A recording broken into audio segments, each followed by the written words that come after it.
உங்கள் நலம் விரும்பி ஆஸ்ட்ரோ ராஜகுமாரியின் இனிய வணக்கம்.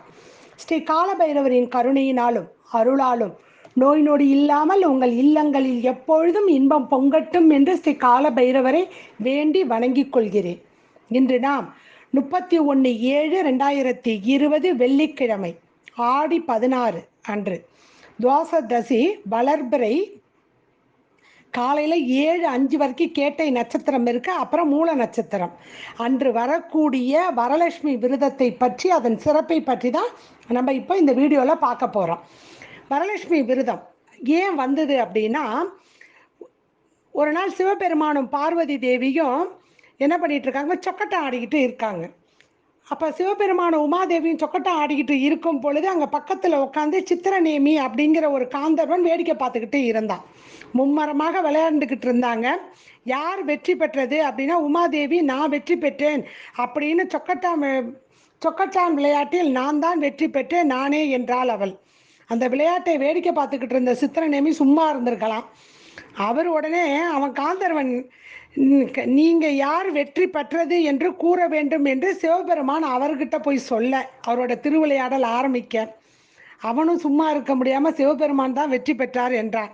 உடனே கோபம் வந்தது உமாதேவிக்கு. சித்திரநேமியை பார்த்து சொன்னான், பொய்யாக நீ வழக்கு சொன்னதுனால இந்த பூ உலகில் போய் பெரும் நோயோட நீ திரிஞ்சுக்கிட்டு இருப்பா அப்படின்னு அவன் சாபம் விட்டுறான். அப்போ தன்னை மன்னிக்குமாறு சித்திரநேமி போய் வேண்டாரு. அவர் காந்தர்வன். அவன் வேண்டப்ப அவ சொல்றா, கற்புக்கரசிகள் வரலட்சுமி விரதத்தை பூஜை செய்வதை நீ பார்க்கும் பொழுது உன் பெருநோய் நீங்கும் என்று கூறுகிறான். அதன்படியே பூ உலகில் வந்து அவன் ஊரா அந்த காந்தர்வர் அலையிறாரு. அலைஞ்சு முடிச்சுட்டு வரலட்சுமி விரதம் வர்ற வரைக்கும் அவர் வெயிட் பண்ணிட்டு இருக்காரு. அப்போ அந்த விரதத்தை வரலட்சுமி விரதத்தை கற்புக்கரசிகள்லாம் தங்கள் இல்லங்களில் பூஜை செய்வதை அவர் பார்க்கும் பொழுது அவருக்கு அந்த நோய் கொஞ்சம் கொஞ்சமாக நீங்கி வரலட்சுமி விரதம் முடிகிற நேரத்தில் அவருக்கு எல்லா நோயும் பூரணமாக குணமாயிடுது.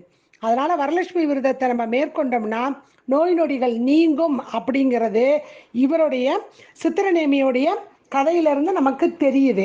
அப்போ சிவபெருமானுடைய உபதேசம் படி மகாலட்சுமியை வழிபட்டு விரதம் பூண்டாலாம் உமாதேவி. அந்த வரலட்சுமியோடைய விரதத்துக்கு மகிமையை உணர்த்தறதுக்காக இந்த சொக்கட்ட ஆட்டத்துடைய திருவிளையாடலை தவிர இதை சிவபெருமான் முன்னாடியே உமாதேவிக்கு அவர் உபதேசம் பண்ணி உமாதேவி மகாலட்சுமியோடைய இதை வாங்கிறதுக்காக, அவளுடைய ஆசீர்வாதத்தை வாங்கிறதுக்காக இந்த விரதத்தை மேற்கொண்டு முருகப்பெருமானை அவதாரம் செய்வதற்கு உறுதுணையாக நின்றாள் என்று புராணங்கள் கூறுகின்றன. மலைமகள் பார்வதி தேவி அலைமகளான திருமகளை போற்றி விரதம் பூண்ட நன்னாளே இந்த வரலட்சுமி பூஜை நன்னாள் ஆகும். இதுதாங்க இந்த மகாலட்சுமி பூஜைக்கு வரலட்சுமிக்கு உள்ள பூஜைக்காக ஏன் கொண்டாடுகிறோம் அப்படிங்கிறதுக்காக உள்ள ஒரு கதை புராணங்கள் சொல்றது. அன்னைக்கு வரலட்சுமி நோன்பு அன்னைக்கு நம்ம என்ன பண்ணணும், சுமங்கலி பூஜைகள் எல்லோரும் நம்ம வழிபாடு செய்யணும்.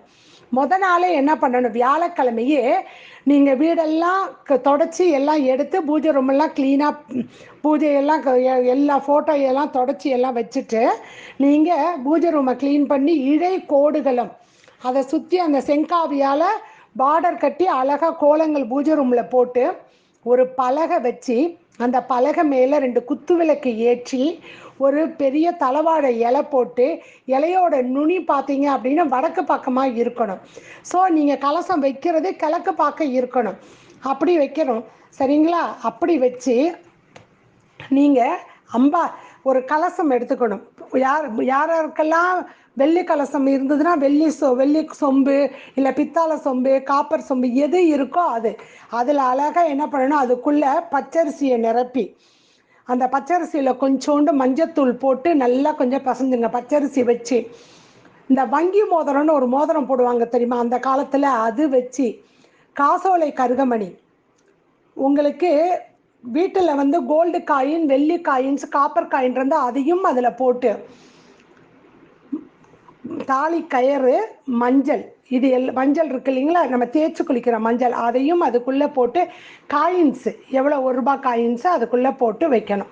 ஸோ இத்தனையும் அதுக்குள்ளே நீங்கள் வச்சிடணும். வச்சுட்டு அது மேலே வந்து மாங்கொத்தை வச்சு 2 அருகம்புல் வைக்கணும். மகாலட்சுமிக்கு அருகம்புல் மகாலட்சுமியில் வாசம் செய்கிறார். அதனால தான் விநாயக பெருமானுக்கு அதை நம்ம கொடுத்துக்கிட்டு இருக்கிறோம். ராகுவின் அம்சம் அது. அதனால் ராகு பேராசை, அந்த ஆசையெல்லாம் நிறைவேறணும்னா ஆண்டவனுடைய துணை இருக்கணும் இல்லைங்களா? அதனால் ஸோ அதை வச்சு அது மேலே நல்ல மஞ்சள் தடவின ஒரு தேங்காய் இதை வைக்கணும். இதை வச்சுட்டு அதாவது உங்களுக்கு வரலட்சுமியோடைய முகம் இருந்ததுன்னா பரவாயில்லை, இல்லை அப்படின்னா சந்தனத்தால் அழகாக அந்த தேங்காய் மேலேயே ஒரு முகத்தை வரைங்க. அம்பாளுடைய முகத்தை 2 கண்ணு, ஒரு மூக்கு, ஒரு வாய், அவ்வளோதான். மேலே அந்த குறும்பில் அழகாக இருக்கிற நகைகளை வந்து அலங்காரம் பண்ணி சூப்பராக வச்சிடலாம் கொண்ட மாதிரி. சரிங்களா? இதை நீங்கள் வைக்கணும். அப்போ யாரெல்லாம் இந்த கலசத்துக்கு நூல் சுத்த முடிஞ்சதுன்னா அது சிறப்பு. சுத்த தெரிஞ்சதுன்னா இல்லை பக்கத்தில் கோயில்கிட்ட குறுக்கள்கிட்ட கொண்டு கொடுத்தீங்கன்னா அழகாக சுற்றி கொடுத்துருவாரு. இப்போ எங்கள் கோயிலெல்லாம் குறுக்கள்கிட்ட எல்லோரும் வந்து முத நாள் காலையில் வந்து உட்காந்துருவார். யாரெல்லாம் கொண்டு வராங்களோ அவரே சுற்றி கொடுத்துருவாரு. சரிங்களா? கலச நூல் கூட அவரே வச்சுருப்பாரு, சுற்றி வச்சுருவாரு. அந்த சொம்புக்கு சுற்றிலாம் 5 இடத்துல மஞ்சள் குங்குமம் வைக்கணுங்க.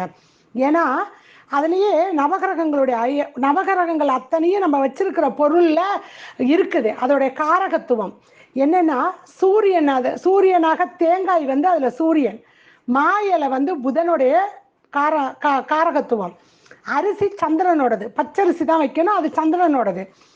சந்தனம் வைக்கிறோம் இல்லைங்களா, அது குரு தனக்காரகனோடது. மலர்கள் வைக்கிறோம் இல்லையா, அது சுக்கரன், மகாலட்சுமியே அங்கே சுக்கரன் தான். குங்குமம் வைக்கிறது செவ்வாயோடைய காரகத்துவம். சனி தட்டு, ஒரு தட்டு, அதாவது வாழை இலையை பரப்பி பச்சரிசி வச்சு ஒரு தட்டு மேலே தான் அந்த கலசத்தை வைப்போம் நம்ம. ராகு நீரோடு சேர்ந்த கும்ப பாத்திரம். சில பேர் என்ன பண்ணுவாங்கன்னா அந்த கும்ப பாத்திரத்துக்குள்ள பச்சரிசி வைக்காம நீர் வைப்பாங்க. சில பேர் பக்கத்தில் கொஞ்சோண்டு நீரை வச்சிருவாங்க. கேது தான் அந்த நூல் சுத்துறோம் இல்லைங்களா, கலச நூல் சுத்துறோம் இல்லைங்களா, அது கேது. அப்போ இது ஃபுல்லாக, அதாவது வாழை இலையும் புதனுடைய காரகத்துவம்.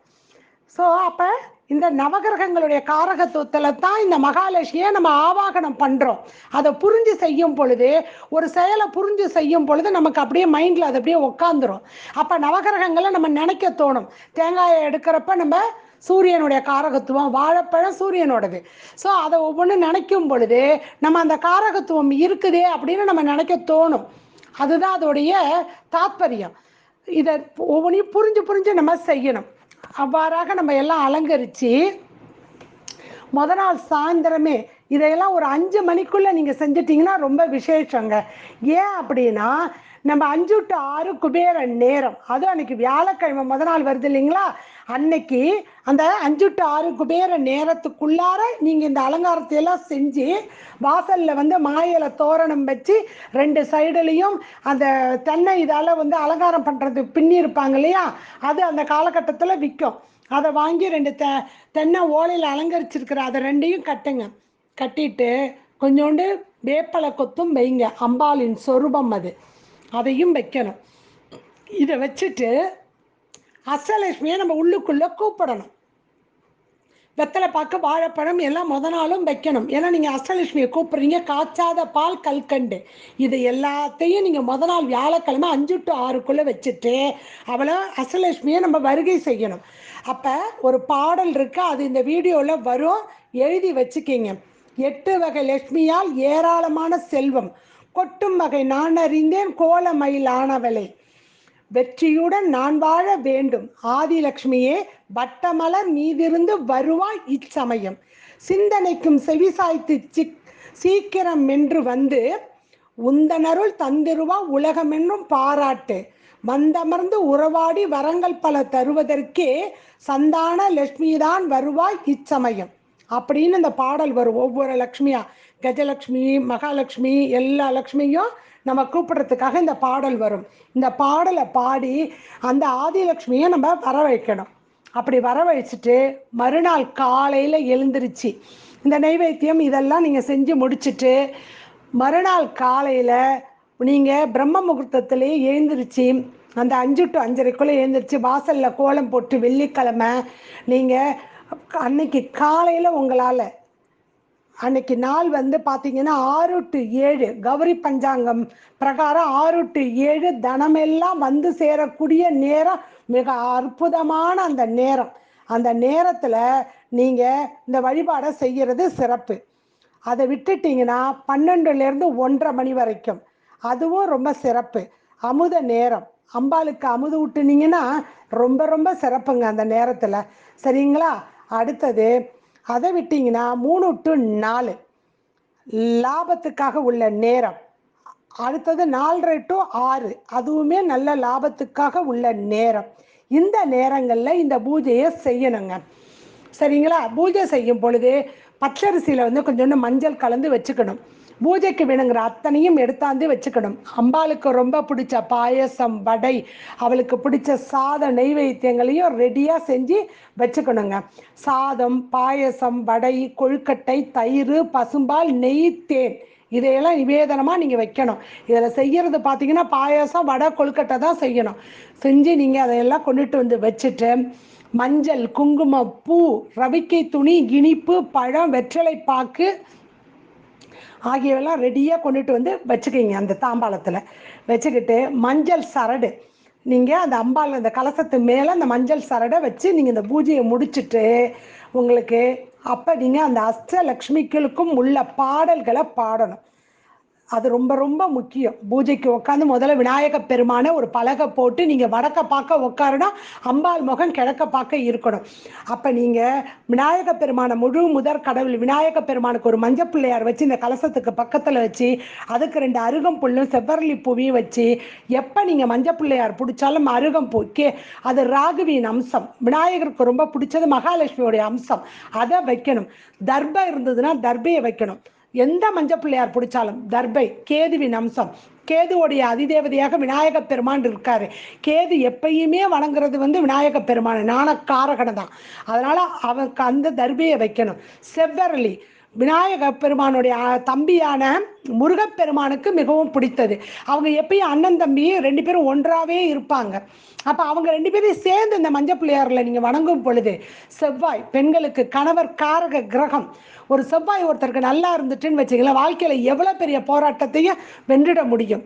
சரிங்களா? அதனால் அதை எப்பயுமே பெண்கள் வந்து இந்த விநாயகர்னு எதையாவது ஒன்று பிடிச்சிங்கன்னா இந்த தான் ப்ரொசீஜர், இதை நீங்கள் செஞ்சே ஆகணும். அதனால் இதை நீங்கள் செஞ்சுட்டு வச்சுட்டு அடுத்தது வரலட்சுமிக்கு உள்ள அதாவது அஷ்டலக்ஷ்மிகளையும் நீங்கள் வரவழைக்கணும். ஆதிலக்ஷ்மி, சந்தானலக்ஷ்மி, கஜலக்ஷ்மி, தனலக்ஷ்மி, தானியலக்ஷ்மி, விஜயலக்ஷ்மி, மகாலட்சுமி, வீரலக்ஷ்மி அப்படின்னு இந்த 8 லக்ஷ்மிகளுக்கும் உள்ள பாடல்களும் இந்த வீடியோவில் வரும். இது எல்லாத்தையும் நீங்கள் லக்ஷ்மியை வரவழைச்சி இந்த பாடல்களை தமிழில் தாங்க இருக்குது. உங்களை நான் சான்ஸ்கிரிட்டே பாட சொல்லலை, தமிழ்லையே பாடுங்க. நம்ம கடவுளுக்கு தமிழே தெரியும். இதையெல்லாம் பாடி நீங்கள் வச்சுருக்க அந்த தூப தீப ஆராதனை எல்லாம் காட்டி முடிச்சுட்டு வீட்டில் இருக்க பெரியவங்களை கூப்பிட்டு அந்த மஞ்சள் சரடை எடுத்து உங்கள் கையில் கட்ட சொல்லுங்கள். ஒரு முடிஞ்சால் கண்டிப்பாக ஒரு 3லேருந்து 9 சுமங்கலியை கூப்பிடலாம். சுமங்கலியை கூப்பிட்டு எத்தனை சுமங்கலிகள் வந்தாலும் அன்றைக்கி விசேஷம். ஒன்றும் வேண்டாங்க, இந்த பீரியடில் எங்களால் எதுவும் வெளியில் போய் வாங்க முடியலை அப்படின்னு இருக்கிறவங்க ஒரு வெத்தலை பாக்கு வாழைப்பழம் வச்சு தட்சணையை வச்சு அவங்களுக்கு மஞ்சள் குங்குமம் கொடுத்து புஷ்பம் கொடுத்து நீங்கள் என்னென்ன சுமங்கலி பொருட்கள் அவங்களுக்கு கொடுக்க முடியுமோ தாலி கயிறு மஞ்சள் குங்குமம் இதை கொடுத்து ஒரு புஷ்பம் கொடுத்து வெத்தலை பாக்கு வாழைப்பழம் வச்சு புஷ்பத்தை வச்சு கொடுத்துட்டிங்கனாலே விசேஷங்க. இதை செய்யுங்க. ஒரு 5லேருந்து ஒரு 9 சுமங்கலிக்கு கூப்பிடுங்க. ஏன்னா அன்னைக்கு வரக்கூடிய ஏதோ ஒரு சுமங்கலி ரூபத்தில் மகாலட்சுமி அந்த இல்லத்துக்கு வருவாளாம். அப்போ இந்த வரலட்சுமி விரதம் மிக சிறப்பாக இருக்கக்கூடிய இந்த விரதத்தை நம்ம வந்து இந்த விரதம் மேற்கொண்டா பெண்களுக்கு என்னென்ன கிடைக்கும் அது தெரியணும் இல்லைங்களா? லட்சுமி தேவியை குறித்து அனுஷ்டிக்கும் மிக சிறப்பான இந்த வரலட்சுமி விரதத்தை நாம் வணங்கினோம் என்றால் செல்வம், தானியம், தைரியம், வெற்றி, வீரம், புத்திரப்பாக்கிய, கல்வி போன்ற செல்வங்களை இந்த லட்சுமி தேவி அள்ளி கொடுப்பார். இந்த விரதத்தில் பெண்கள் வரலட்சுமி விரதம் இருந்தோம்னா அஷ்டலட்சுமிகள் வந்து மகிழ்வார்கள். மாங்கல்ய பாக்கியம் கிடைக்கும், திருமண தோஷம் விலகும். கன்னி பெண்களுக்கு கூடிய விரைவில், அவங்கெல்லாம் விரதம் இருந்து கன்னி பெண்களுக்கு இந்த வரலட்சுமி விரதத்தை கன்னி பெண்கள் போய் பங்கேற்று கொண்டார்கள். நான் யார் வீட்டிலலாம் அவங்க கூப்பிட்டு இவங்களுக்கு வெத்தலைப்பாக்கு வாழைப்பழம் வச்சு கொடுக்குறாங்களோ அப்போ இந்த வரலட்சுமியுடைய வரங்கள் அவளுக்கு கிடைத்து உடனே அவளுக்கு ஒரு திருமண வாழ்க்கை கிடைப்பதற்கான வாய்ப்பு உடனே கைமேல் பலனாக வரும். இந்த வரலட்சுமி விரதம் இருந்தோம்னா குடும்பத்தில் மகிழ்ச்சியும் அமைதியும் நிலவும், செல்வம் பெருகும், கணவருக்கு நீண்ட ஆயுள் கிடைக்கும், குழந்தைகள் நலம் பெற்று வாழ்வார்கள் என்பது தான் இதோடைய நம்பிக்கை. சரி, நீங்கள் விரதெல்லாம் முடிச்சிட்டீங்க, எல்லா நைவேத்தியத்தெல்லாம் சுவாமிக்கு நைவேத்தியம் பண்ணிவிட்டு அதையெல்லாம் எல்லாருக்கும் வந்தவங்களுக்கெல்லாம் கொடுத்து எல்லாம் முடித்து வெத்தலை பாக்கு எல்லாம் கொடுத்துட்டு நைட்டு சாமிக்கு அவளுக்கு திருஷ்டி பட்டு போயிருக்கும் இல்லைங்களா, அதனால் சாமிக்கு நீங்கள் திருஷ்டி கழிக்கும் பொழுது மஞ்சளும் குங்குமமும் போட்டு அதில் வெத்தலை வச்சு கற்பூரம் ஏற்றி அவளுக்கு திருஷ்டி பட்டு போயிடும். அந்த திருஷ்டியை கழிப்பதற்காக அவளுக்கு கழித்து இந்த கற்பூரத்தை ஏற்றி 3 முறமாக வலமாகவும் இடமாகவும் அவளுக்கு ஆராதனை செஞ்சுட்டு அந்த நீரை கொண்டுட்டு போய் ஏதாவது கால்படாத இடத்துல ஊற்றணும். சுவாமிக்கு செய்யக்கூடிய இந்த ஆராதனைகள் மட்டும் நம்ம ரோட்டில் ஊற்றக்கூடாது, செடியில் கொண்டு போய் ஊற்றணும், கால் படக்கூடாது. சரிங்களா? ஸோ அப்படி அவளை ஆராதனை பண்ணி அந்த திருஷ்டியெல்லாம் கழிச்சிட்டு மறுநாள் காலையில் குளிச்சுட்டு நித்திய பூஜைகள்லாம் செய்துட்டு அந்த சுவாமியை எல்லாத்தையும் அந்த அலங்காரத்தை ஒவ்வொன்றா எடுத்துட்டு அந்த அரிசி இருக்கும் பார்த்தீங்களா, அந்த குடத்தில் இருக்கக்கூடிய அரிசியை நீங்கள் பத்திரமாக எடுத்து என்ன பண்ணணும், உங்களுடைய ஒரு 2-3 நாள் உங்களுடைய அரிசி ட்ரம்முக்குள்ளே அப்படியே அந்த குடத்தோடையே வச்சுருங்க. குடத்தோடையே வச்சுட்டு ஒரு 3ஆவது நாள் எடுத்து பத்திரமா அந்த அரிசியை நீங்கள் ஒரு டப்பாவில் போட்டு வைங்க. இந்த அரிசியை என்ன பண்ணணும்னா அடுத்தது 23/8/2020 விநாயகர் ஜெயந்தி வருங்க. அந்த விநாயகர் ஜெயந்தி ஆவணி 7ஆம் தேதி வருது. அன்னைக்கு இந்த பச்சரிசியில் கொழுக்கட்டை செஞ்சு நீங்கள் அந்த விநாயகர் பெருமானுக்கு படைக்கும் பொழுது தான் இந்த வரலட்சுமி விரதத்துடைய விரதம் பூர்த்தியாகும். அப்போ அம்பாளுக்கு அன்னைக்கு படைச்சதை அவளுடைய பிள்ளைக்கு நம்ம கொழுக்கட்டையாக வச்சு அதுக்குள்ளே பூரணத்தை வச்சு அவங்க படைக்கும் பொழுது நமக்கு முழு முதற் கடவுளான விநாயகர் பெருமானுக்கு முதல் பூஜையாக நம்ம இதை செய்யும் பொழுது அம்பாளுக்கு படைச்ச அரிசியை வச்சு கொழுக்கட்டை செய்யும் பொழுது பலன் அபரிதமாக கிடைக்கும். அதுதான் அதுக்குள்ளே இருக்க சூட்சமம். மகாலட்சுமியோடைய அந்த அரிசியை வைக்கும் பொழுது அவர் ரொம்ப சந்தோஷப்பட்டு போய் ரெட்டிப்பு பலனை நமக்கு கொடுப்பாராம் விநாயகர் பெருமான். அப்போ இவ்வளோ சிறப்பு வாய்ந்தது இந்த வரலட்சுமி விரதம். அதனால் தயவு செய்து இந்த வரலட்சுமி விரதம் அன்னைக்கு காலையில் யாரெல்லாம் தீபம் ஏற்றிடுறீங்களோ அது அன்னைக்கு சாயந்தரம் நீங்கள் ஆராதனை பண்ணுறீங்க இல்லையா சுவாமிக்கு, அது வரைக்கும் இந்த விளக்கு எரியிற மாதிரி பார்த்துக்குங்க. அந்த விளக்கு எரிஞ்சுக்கிட்டே இருக்கணும் இந்த நாள் முழுவதும். அம்பாள் நம்ம வீட்டில் நாள் நீங்கள் என்ன சாயந்தரம் 5 to 6 அவளை கூப்பிட்டுட்டிங்கன்னா மறுபடியும் அவள் இல்லத்தை விட்டு வெளியில் போகக்கூடாது. தீப ஆராதனையில் அவளை வச்சு அவளை அன்பால் கட்டி போட்டு அங்கே வச்சுருக்கணும் நம்ம. ஸோ இதை மட்டும்தான் நம்ம செய்யணும். உங்களால் என்ன முடியுதோ அதை செஞ்சு நீங்கள் அவளுக்கு நிவேதனம் செய்யுங்க. அன்புக்கு கட்டுப்பட்டதுகள் தான் தெய்வம், ஆடம்பரத்துக்கு அல்ல. அதை முதல்ல புரிஞ்சுக்கிங்க. புரிஞ்சு உங்களால் என்ன முடியுதோ அதை செஞ்சு வழிபாடு செய்யுங்க. சரிங்களா? இப்படியாக வரலட்சுமி விரதத்தை மேற்கொண்டு எல்லா வளமும் பெற்று அஷ்ட ஐஸ்வர்யங்களோடு நீங்கள் எல்லோரும் உங்கள் இல்லங்களில் அஷ்டலட்சுமி வாசம் செய்ய வேண்டும் என்று குறிக்கோளுடன் இந்த விரதத்தை மேற்கொண்டு வெற்றியடைய வேண்டும் என்று நான் வேண்டிக் கொள்கிறேன் வரலட்சுமியை. மீண்டும் ஒரு நல்ல பதிவில் உங்களை சந்திக்கிறேன். நன்றி, வணக்கம். ஸ்ரீ குபேரன் டிவியை பார்த்தமைக்கு நன்றிகள். மேலும் இது போன்ற தகவல்களை தெரிந்து கொள்ள ஸ்ரீ குபேரன் டிவியை சப்ஸ்கிரைப் செய்யுங்கள். மறக்காமல் பெல் ஐக்கானை கிளிக் செய்யுங்கள்.